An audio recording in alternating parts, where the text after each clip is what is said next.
Bismillahirrahmanirrahim. Assalamualaikum warahmatullahi wabarakatuh.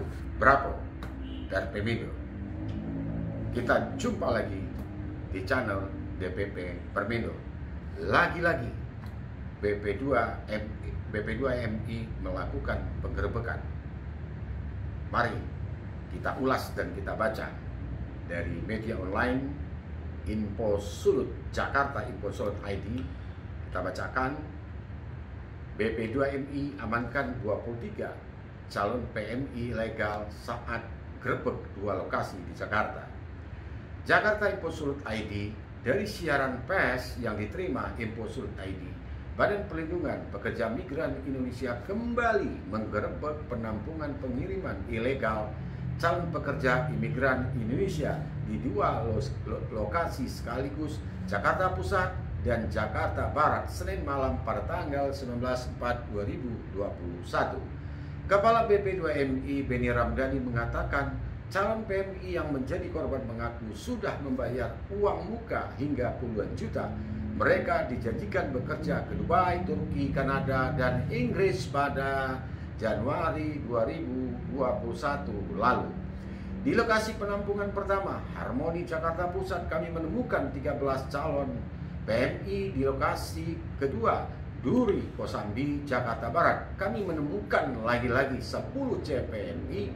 Pemerintah wajib melindungi warga negaranya. Kami ingin memastikan apakah Bapak dan Ibu diperlakukan dengan baik, apakah tempat penampungan sudah memenuhi protokol kesehatan, ujar Benny saat melakukan penggerebekan Senin malam. Nah, tentu ini harus wajib dilakukan oleh BP2MI dan jajarannya. Seterusnya, Benny menambahkan calon PMI atau anak bangsa ini akan diberangkatkan ke berbagai negara penempatan seperti Kanada, Mesir, Turki, Inggris, dan Dubai. Para calon PMI ini dijanjikan bekerja pada restoran pabrik oleh PT Sapana Agency Indonesia. Setelah dicek pada Cisco P2MI, lanjut mantan anggota DPD RI ini, PT tersebut bodong alias tidak memiliki izin. Berarti perekrutan dan rencana pemberangkatan sudah jelas ilegal atau non-prosedural. Diduga kuat PT tersebut bukan P3MI, perusahaan penempatan pekerja migran Indonesia, namun perusahaan travel yang tidak memiliki hak memberangkatkan calon PMI ke negara penempatan. Jelas, kalau sudah begitu itu namanya bukan P3MI. Jangankan travel perusahaan, bahkan lembaga pelatihan kerja LPK yang memiliki izin kegiatan pelatihan saja tidak memiliki izin untuk menempatkan calon PMI ke negara penempatan, tegas Kepala BP2MI.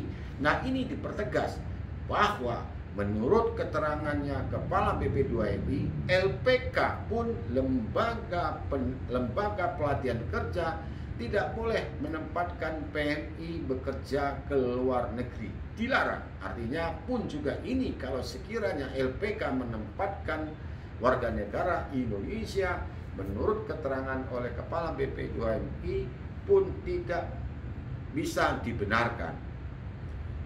Selanjutnya, saya tegaskan ini merupakan bagian dari kerja sindikat penempatan ilegal.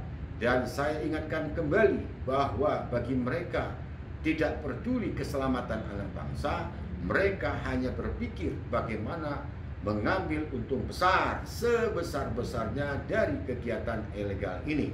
Tambah mantan anggota DPRD Provinsi Sulut ketiga periode ini. Dari pengakuan calon PMI, ada yang sudah menyerahkan uang sebesar 5-40 juta. Saya menduga pasti lebih dari ini yang dibebankan kepada calon PMI yang akan mereka berangkatkan, dan beban itu akan dipotong dari gaji dan biasanya dengan bunga di luar batas kewajarnya, ujar Benny Ramdhani. Benny menegaskan ini merupakan kejahatan yang sistematis dan mengarah pada tindak pidana perdagangan orang, sehingga harus kita perangi bersama dan hukum harus bekerja untuk itu. Permindo siap membantu BP2MI untuk melawan sindikat-sindikat mafia penempatan migran Indonesia. Setelah dari 2 lokasi penggerebekan, Harmoni Jakarta Pusat dan Duri Kosambi Jakarta Barat, para calon PMI kemudian dibawa ke UPT BP2NI Jakarta untuk diperlakukan pendataan, pengecekan, dan pelaporan. Harus dilaporkan jika diduga melakukan penipuan terhadap warga negara Indonesia yang sangat dirugikan ini. BP2NI harus siap berkoordinasi dengan Barreskrim untuk melihat kepastian hukum apakah benar diduga PT Sepana ini melakukan tindak perdagangan orang. Untuk itu kami sangat mendukung program yang dilakukan oleh Kepala BP2NI dan jajarannya. Terima kasih, mohon maaf jika ada kekurangan dan keliruan. Saya selaku Ketua Umum Perpemindo mohon maaf. Terima kasih, Bravo Perpemindo. Jangan lupa subscribe, like, share, and comment. Kita tunggu channel selanjutnya. Terima kasih. Wassalamualaikum warahmatullahi wabarakatuh.